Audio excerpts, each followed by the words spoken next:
Budget जब मंत्री जी ने पेश किया था, उसके बाद कुछ लोगों ने इसकी प्रशंसा की थी और कुछ ने इसकी नाराज़गी जताई थी। मैं मंत्री जी आपको बताना चाहता हूं कि मराठवाड़ा के प्रमुख अखबारों की सुर्खियां आपके बजट को लेकर क्या थी। तो एक बड़ा अखबार है, उसने लिखा था रेल्वेच्या अर्थसंकल्पाकडून निराशा।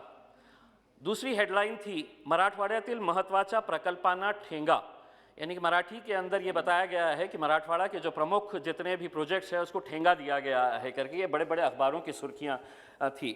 उसी दिन साउथ सेंट्रल रेलवे के अधिकारियों ने बड़ी खुशी जाहिर की थी और ये कहा था कि साउथ सेंट्रल रेलवे को बहुत पैसा दिया गया है।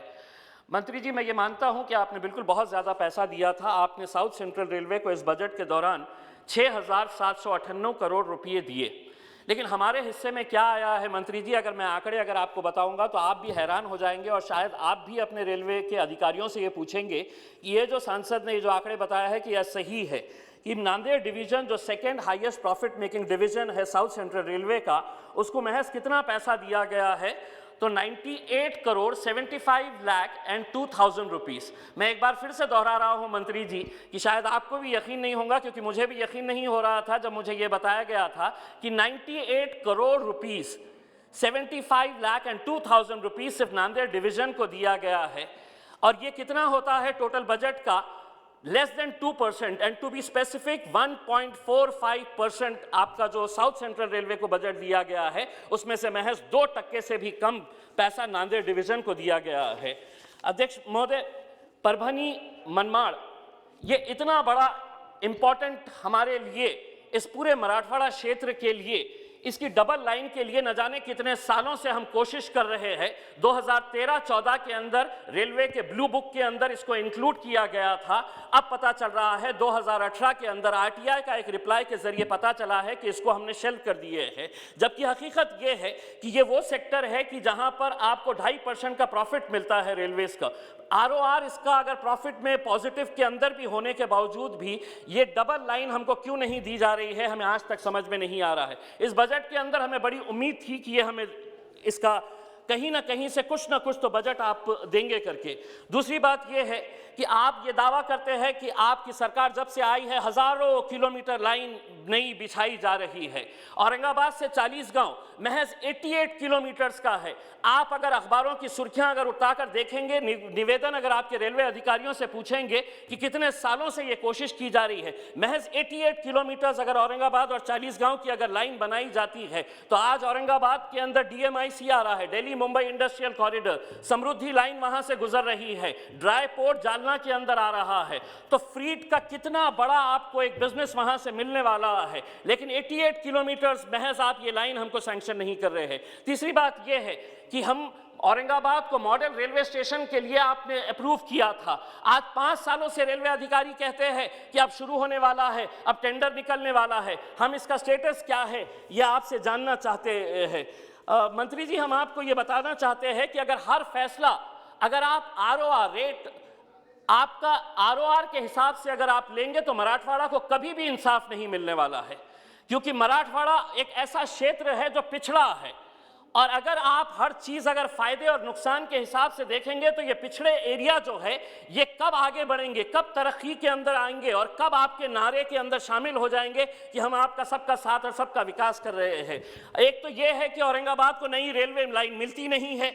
बड़ी मेहनतों के बाद 11 साल के बाद एक रेल सैंक्शन की गई थी, एक रेल जो औरंगाबाद से होकर गुजर रही थी, जो कोल्हापुर धनबाद। ये यहाँ के मराठवाड़ा के जैन समाज के लोग थे, 11 साल तक लगातार मेहनत किए कि ये रेल औरंगाबाद से होकर गुजरे ताकि उनके तीर्थ स्थान जो है झारखंड से जोड़े जा सके। साथ ही साथ बुद्धिस्ट और हिंदू भाइयों के लिए भी ये बहुत बड़ी धार्मिक स्थलों को जोड़कर जाने वाली ट्रेनें थी।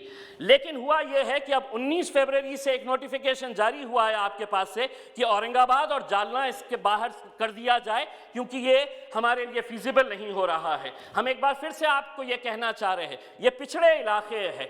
एक बार ये पिछड़े इलाकों को अगर आपकी ज़रूरत है, अगर ये ज़रूरत है, अगर आप हमारी पूरी नहीं करेंगे तो कौन करेगा? आज हम ये मांग कर रहे हैं कि औरंगाबाद अहमदनगर पुणे लाइन का सर्वे किया जाए। औरंगाबाद को अगर पुणे से जोड़ा जाए तो पुणे और औरंगाबाद के अंदर जो यंगस्टर्स, स्पेशली जो IT सेक्टर के अंदर काम करने वाले लोग हैं, उनको कितना फ़ायदा मिलने वाला है।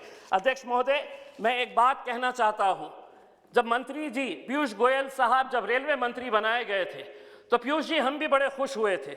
हमें बड़ी खुशी इस बात की थी कि चलिए महाराष्ट्र का सुपुर्द आज इस देश का रेलवे मंत्री है, कहीं ना कहीं आप मराठवाड़ा के साथ इंसाफ करेंगे, एक उम्मीद हमारे को भी जगी थी। लेकिन आज अगर हम ये देखते हैं कि आप मराठवाड़ा के जैसे आप साउथ सेंट्रल रेलवे के नांदेड़ डिवीजन को महज 98 करोड़ रुपये अगर आप देते हैं, तो आप बताइएगा कि आप में और दूसरे रेलवे मंत्रियों ने जिन्होंने लगातार हमारे क्षेत्र के साथ नाइंसाफी की है, उनमें और आप में क्या फर्क है? हमने बहुत उम्मीदें आपसे लगा के रखे हैं। हम तो ये कहते हैं कि पीयूष गोयल जी है तो मुमकिन है, लेकिन ये मुमकिन क्यों नहीं हो रहा है कि आप सबको बांट रहे हैं और हमें नज़रअंदाज कर रहे हैं? पीयूष जी, मैं आपसे हाथ जोड़कर विनती करता हूं, बहुत सारे मुद्दे हैं, हमारी बहुत बड़ी बड़ी मांगे नहीं है, लेकिन जो मांगों के लिए पिछले 10, 15, 20 सालों से हम मेहनत कर रहे हैं, रेलवे बोर्ड एक लाइन के अंदर लिख के भेज देता है कि we have shelved this project. क्यों? वहां के लोग अगर ये मांग कर रहे हैं, एक मिनट, वहां के लोग अगर ये मांग कर रहे हैं तो उनकी जायज़ मांगे हैं। मैं पीयूष जी आपसे विनती करूंगा कि मराठवाड़ा के जितने भी सांसद हैं उनकी एक मीटिंग आप मुंबई के अंदर ले और तमाम अधिकारियों के साथ जो जो आपसे मुमकिन हो सकता है वो करें। पीयूष जी, औरंगाबाद के अंदर एक बुजुर्ग शख्सियत है मैडम, ओम प्रकाश वर्मा नाम का, इसने अपनी पूरी जिंदगी रेलवे के मुद्दों के ऊपर गुजार दी। रेलवे मिनिस्टर्स के पास जाते हैं, साउथ सेंट्रल रेलवे के हेडक्वार्टर जाते हैं, हैदराबाद जाते हैं, नांदेड़ जाते हैं, ये बंदे ने पूरी जिंदगी अपनी गुजार दी। जो भी पेंशन का पैसा आता था, ये रेलवे का एक बहुत बड़ा एक्टिविस्ट था।